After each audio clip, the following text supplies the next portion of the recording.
Hoy en Mundo Mamut, un componente que cada día nos gusta más, la tija telescópica. Os contaremos sus características y lo más importante, saber cómo elegir la correcta.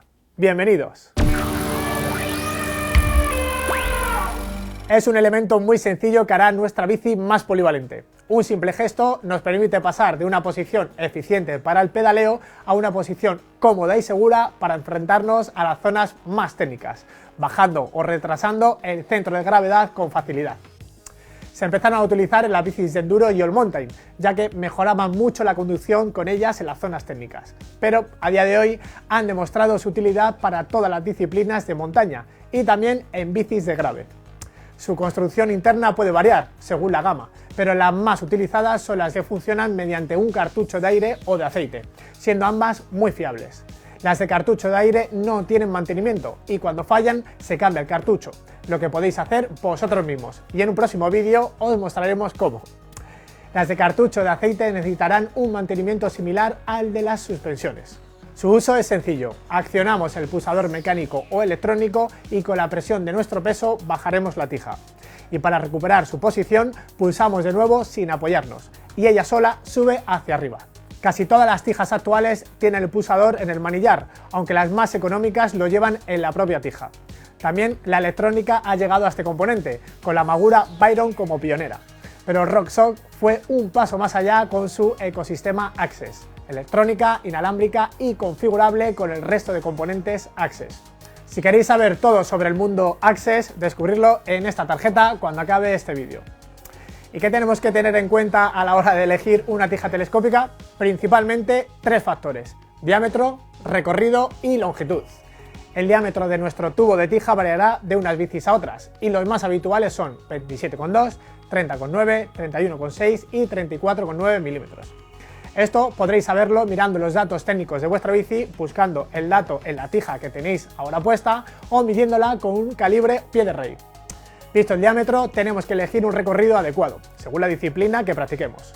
Para gravel suelen tener entre 40 y 80 milímetros, para XC entre 80 y 100 milímetros, salvo las tallas grandes. En bicis de trail y all mountain podemos optar por recorridos de 125 o 150 milímetros y para bicis de enduro y descenso de 150 en adelante. Pero hay que tener muy en cuenta la longitud de la tija, porque el ajuste correcto de la altura del sillín, tal como explicamos en este vídeo, hay que hacerlo con la tija extendida, que es la posición de pedaleo. Nunca podemos utilizar la extensión o comprensión de la tija para ajustar la altura del sillín. ¿Y qué problema nos podemos encontrar? Pues que introduciendo la tija al máximo que nos permita el cuadro o el collar de la parte fija, la longitud de la tija extendida sea superior a la que necesitamos. Esto no tiene arreglo, salvo usando la tija comprimida para pedalear, si soporta posiciones intermedias, pero sería muy perjudicial para la tija. Vamos a explicaros las comprobaciones que tenéis que hacer para evitarlo. Primero, tenemos que tomar dos medidas con la tija actual: la longitud visible desde el cierre hasta la nuez, con la altura del sillín correctamente ajustado, y la longitud máxima que podemos introducir en el cuadro. Esto lo podemos saber fácilmente. Aflojamos el cierre del sillín y bajamos la tija a tope con cuidado.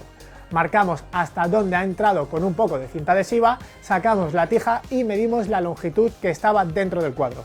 Ya tenemos las dos medidas importantes. Después pasamos a las medidas de la nueva tija.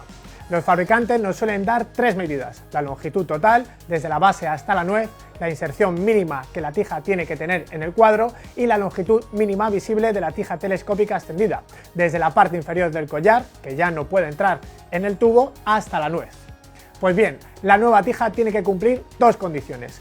La parte visible tiene que ser igual o inferior que la parte visible de la tija actual, nunca superior, ya que quedaría demasiado alta.